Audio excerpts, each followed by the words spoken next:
Greetings, friends!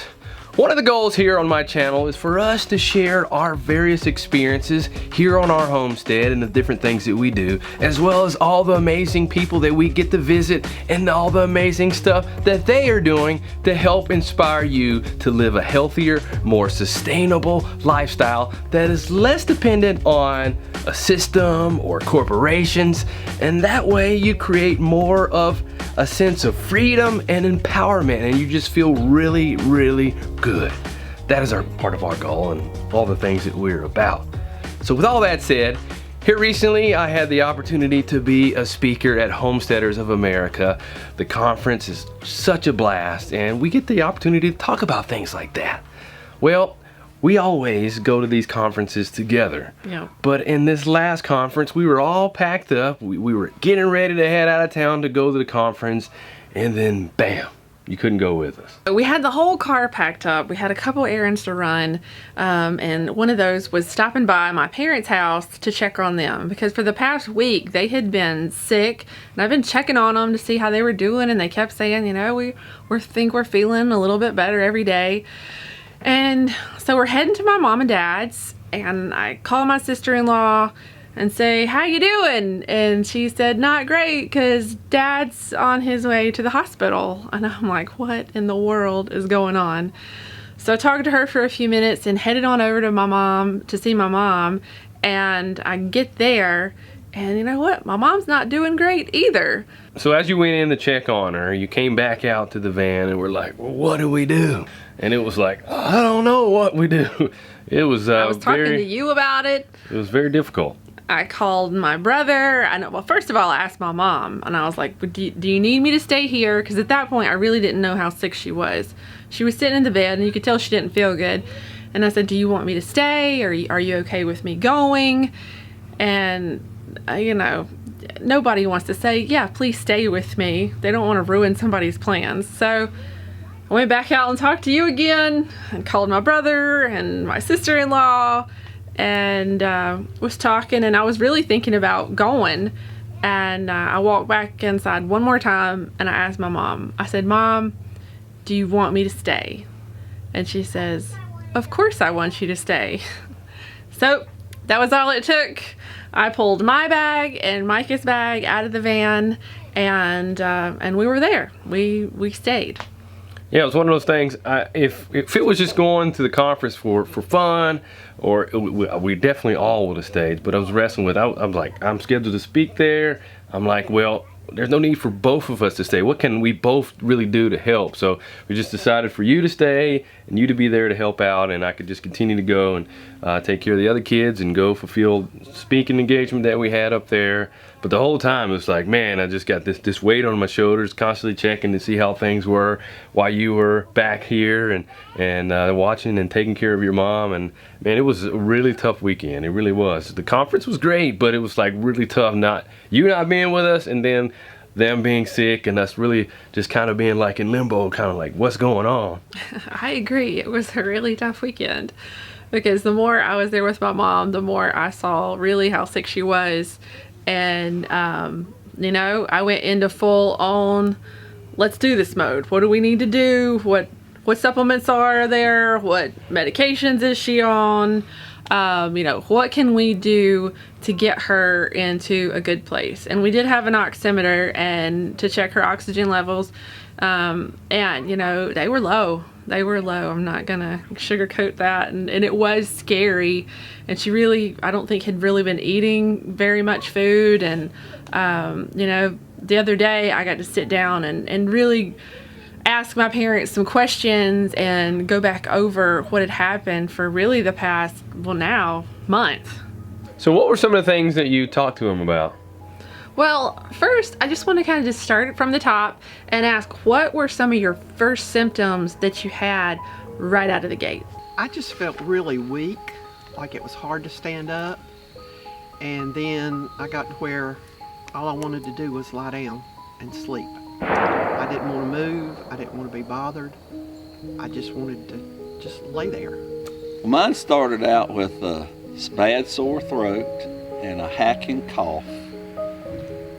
Some fever and some congestion, and the sore throat. We went to the doctor, and he gave me some medicine for it, but it just kept getting worse and worse. And I had less energy and didn't want to move much, but had to do something. And with those symptoms, you know, and whenever they first told me they were sick, it really didn't seem that serious. It really seemed like a normal run-of-the-mill cold cough kind of thing. But, you know, a week into it, and here I am, and I'm seeing my mom, and it's actually a lot worse than what they even knew. My cough wasn't getting any better. My throat wasn't getting any better. And I talked to him on the phone, talked to the doctor on the phone, and he prescribed another medication. And then I finally went back to him on Tuesday of the next week. And then he had recommended some immunotherapy, and I took that. And after I took that, my blood pressure dropped, my oxygen content dropped, and ambulance took me to the hospital. So it was about, from my first visit to the hospital was about, from first visit to the doctor to the hospital was about 7 days. What did you feel like whenever, as far as sickness goes, whenever Dad was taken to the hospital? I didn't have any energy. All I wanted to do was lay on the bed, and I was just sort of in Neverland. I didn't want to do anything except lay there. I didn't want to eat. I didn't want to get up. I didn't want to move. I really wasn't thinking about anything. I was just sort of there. And while we were in Virginia, I was calling you to check on and see how your mom was doing, and we were calling your dad a couple times, and one of the things I was noticing, it sounded in his voice like he was getting worse. So we got back from the conference, and I must admit, when we saw your mom, she was looking better than I thought that she was going to be. She at least sat in the living room with us as we were watching football, and looks like she was making some progress. Yeah, but it took her several days to make that progress, because when I first showed up, it was just, she was in a fog. I had to tell her, get up and go sit on the couch. Here, eat this. It was, and she said it herself, she felt like she was in Neverland, and she didn't even, know what to do because her brain was just in such a fog. And on top of praying for her, there was also a number of things that you were helping out from a health standpoint, and that seemed like it was making a big time difference. But those are some of the things that we probably shouldn't share on here, so we'll make sure we share those in an upcoming email newsletter. So check out for that for those of you who may be interested to see what all protocol things you did to help her. I will say one of the best things that I did for her, which Maureen, that Mike was staying with some friends in Virginia, she was telling me about, was an onion and mustard poultice. And I really want to do a video on this because it is great for any type of respiratory illnesses. And you have that like in your cupboard, most likely, all the ingredients. So I will say that is one of the big beneficial things that that I did for her. But there's a lot more, and I can't get into that right now. But like Mike said, we're gonna have it in an email. So sign up for the email list so you can get all that information that I have. So as she was like gradually getting better slowly, and your dad in the hospital was just, he was not getting better. And on top of that, I believe they wouldn't even let him take his prescription medicine. So it was like, what is going on there? Yes, whenever he was admitted, they fussed at him for what he hadn't done. And then once he was there, he had a prescription from his own doctor that we got filled that they would not allow him to take in the hospital because it wasn't their protocol. And that really made me angry. And there was lots of things that happened at the hospital that really made me angry. It's just very alarming to see what was going on, to hear what was going on, and it definitely did. And when it reminds me of when I had my gallbladder surgery, and then I had to be pretty much by myself for an extended period of time, and I didn't get the pain medicine that I needed, and I was like, where are the people at? I was there all by myself, and your mind just starts going crazy. Being alone is just not a place to be. No. God said man shouldn't be alone for a number of reasons. Yes. And it's just not a good place, and if you're trying to heal, being alone is just not where you want to be to recover. You definitely want to be with people who love you, for sure. Yes, and they would not allow anyone in to see him. So that was a whole other level. So here my mom is very sick. And in the beginning, when Dad was admitted to the hospital, he was not as sick as my mom was at home. So he was in the hospital for a reason, but my mom was actually sicker than him for the first few days. And in the hospital, I was talking to him on the phone. His voice sounded good. He's like, take care of your mom. I'm okay up here. But as the days went on, the longer that he was in the hospital, the worse he sounded. And my mom was getting better, but my dad was getting worse. And he also, didn't he come down with pneumonia while he was at the hospital? He didn't go in there with it, and they didn't even tell him or something? How did it go? Yes, so, yeah. Whenever he was admitted, he did not have pneumonia, and I have all his records and chest x-rays and everything. So when he was admitted, no pneumonia. I think it was 9 days later, he had full-blown bilateral pneumonia. And they didn't even tell him? No, they didn't even tell him his own diagnosis. He found out he had pneumonia because my brother had called and talked to the nurses, and they told him, but they hadn't even told my dad his own diagnosis yet. And what did the nurses try to do once he had pneumonia? What did they encourage him to do? Nothing. Not move around.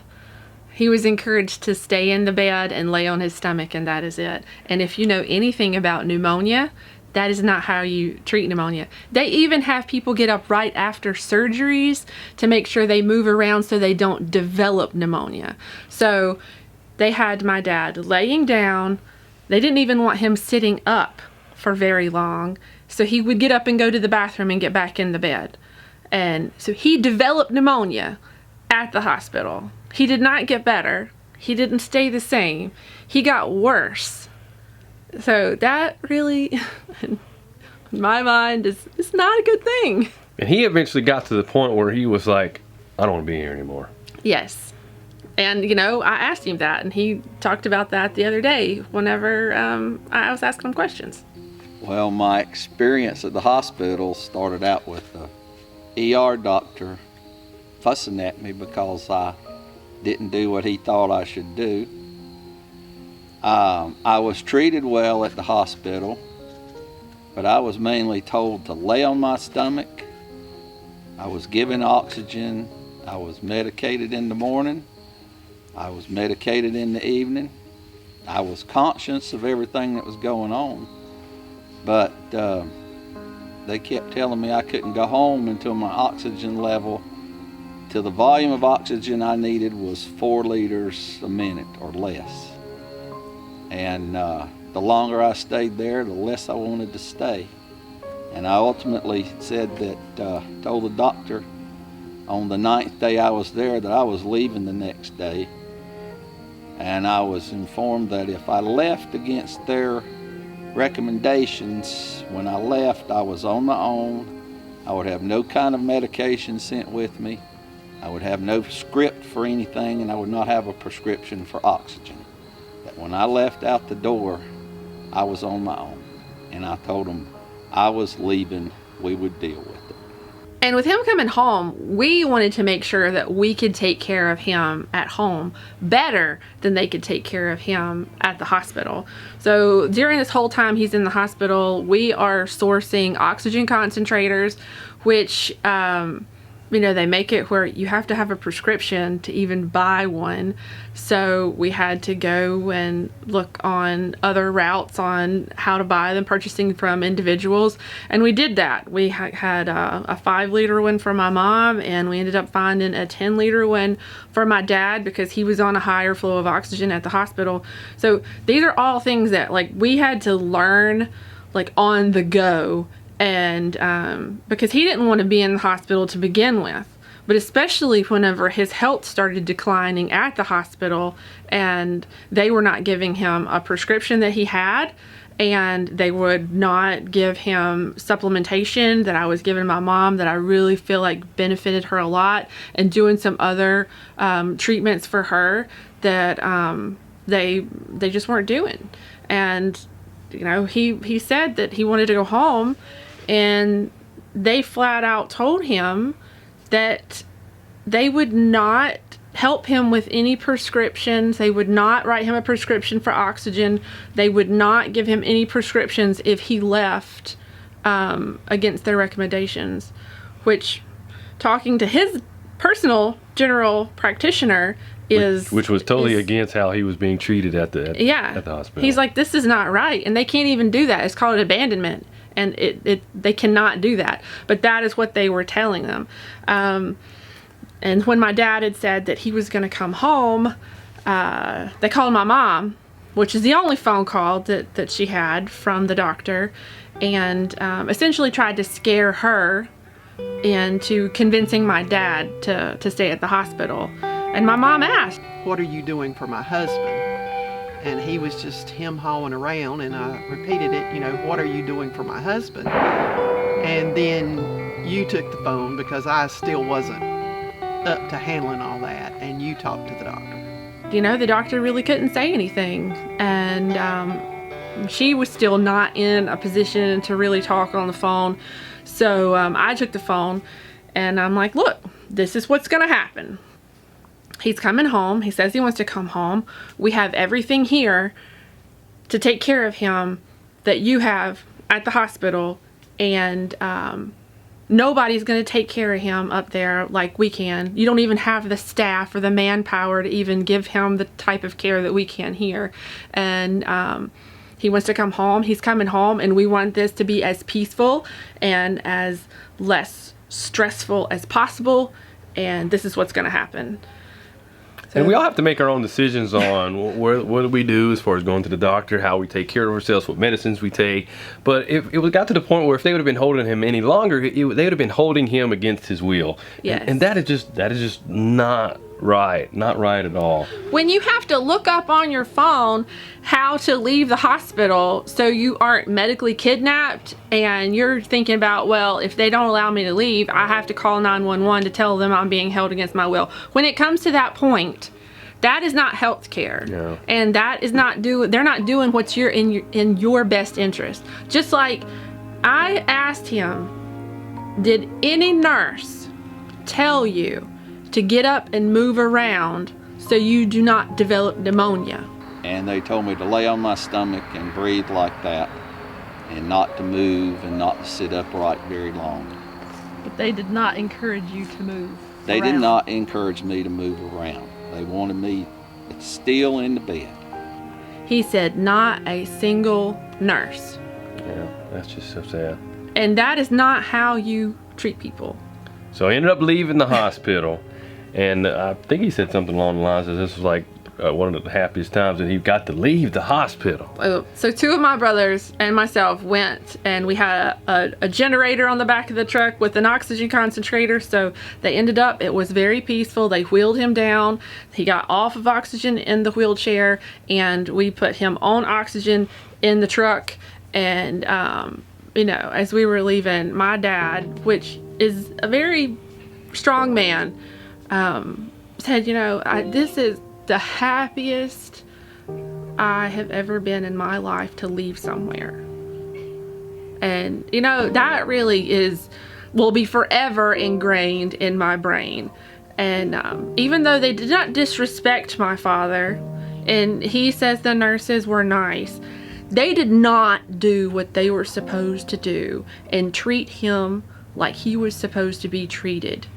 And yeah, that really just angers me. And soon as he came home, within hours you could see improvement in him. And one of the things that they had, both your mom and dad had expressed that was really beneficial to him is just seeing the grandkids. And Yeah. and that was neat to hear them say that was part of that, helping them to Yeah. get better, to be around the people that you love. That just just makes sense anyway. Yeah. It's like, hello. And even being outside, we drove up to the front of the house and he walked up the steps and we sat outside for at least 2 hours before we even went in. And the kids came over and, you know, they got to see them and hug and love on them. And we are supposed to touch one another. We are supposed to love one another.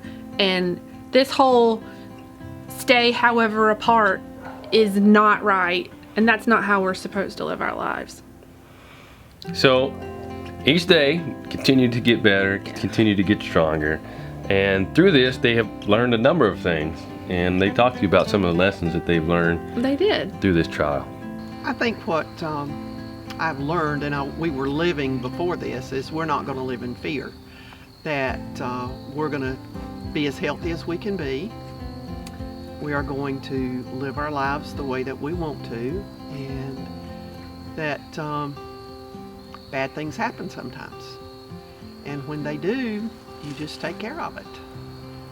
From either your health standpoint or your mental standpoint, you do what you need to do.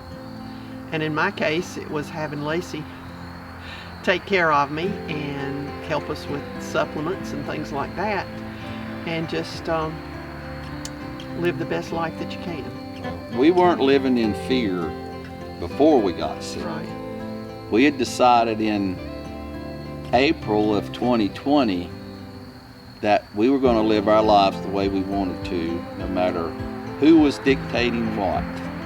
And we've always been cautious, but we haven't changed our lifestyle much. And the main thing we're going to change about our lifestyle after this is we're changing our diet and we're changing our exercise routines, and we're going to be healthier from that aspect. But we are not going to live in fear of getting sick like this again. And there are a number of things that I learned as well. And number one is going to be, even if someone tells you they're okay, go check on them some more. Go the extra mile, because people don't want to be a burden. And they might be sicker than they actually even know. And number two is have more things on hand, ready to go, in case you do get sick or your loved ones get sick. And that right there is because, you know, for a few days I was scrambling to get things that we needed. And it really took about 2 or 3 days before I felt like, okay, I have what I need to treat my mom how she needed to be treated. And for me, I'd learned some things, but I would say primarily it was just an exercise in validation that some of the things that we have known for a while, that there's sound principles that are just continue to be true. That we need to be around our loved ones to help us in times of healing and to encourage us. We need to be able to go outside and breathe fresh air and see the sunlight and all those fun things like that. And that our diets are extremely, extremely important. And really, those are things we need to think about and things that should be encouraged more than they are. And I do want to add, I am not totally against the medical field at all. But during these times of what's been going on the past year and a half, you better make sure that you can take care of yourself, because nobody is going to take care of you like you are going to take care of yourself, or your family is going to take care of you. I just want you to remember that. There are lots of wonderful doctors and nurses out there, but there are also a lot of people out there just showing up for a paycheck, and they are not invested in your life. So make sure that you invest in your life and your family's life, because, you know, it may come down to the wire where you may be the one standing in the gap for them. And just like I started off in the video saying, I guess another lesson to add to that would be for everybody is kind of piggybacking and echoing what Lacie's saying. And what I said at the beginning is we need to be able to take care of ourselves and our family members and not be dependent on a system or corporations or whatever systems that are out there. Because it's not, we can't put our faith and trust there. No. And who we need to put our faith and trust in is God, because God is the one that healed my parents. I didn't do it. Maybe I was an instrument used, but it was God. It wasn't me, and I just want to make that super clear as well. But you did do a fantastic job of serving them and showing them honor in that time of need. You did a great job for that, so way to go. I know it wasn't easy. And we missed you up there, as the number of people expressed at the conference, but you were doing a great job and a great duty, and higher need was called upon you. Yes, it was, and I'm sad I missed it, but you know what? I only have one set of parents, and there'll be another HOA. And just a reminder, if you want some of the information about what things that Lacie was able to help her parents with, and supplements that they were able to take and things like that, make sure you sign up for the email newsletter if you haven't already, in the show notes below. See you next time. Bye, guys. So how quickly, after coming home from the hospital, how quickly do you feel like you started feeling better? I started feeling better the minute I got in the truck to come home, when I was with my family. Now, I was improving constantly. So in the period of a week, I was doing much better. I was moving around. I was eating better. But, and I was still on oxygen, because we had sourced a piece of equipment for an oxygen concentrator. Our children did that for us, and so my oxygen percent was going up all the time, and I've been home 3 weeks now, and for the last week I use oxygen at night.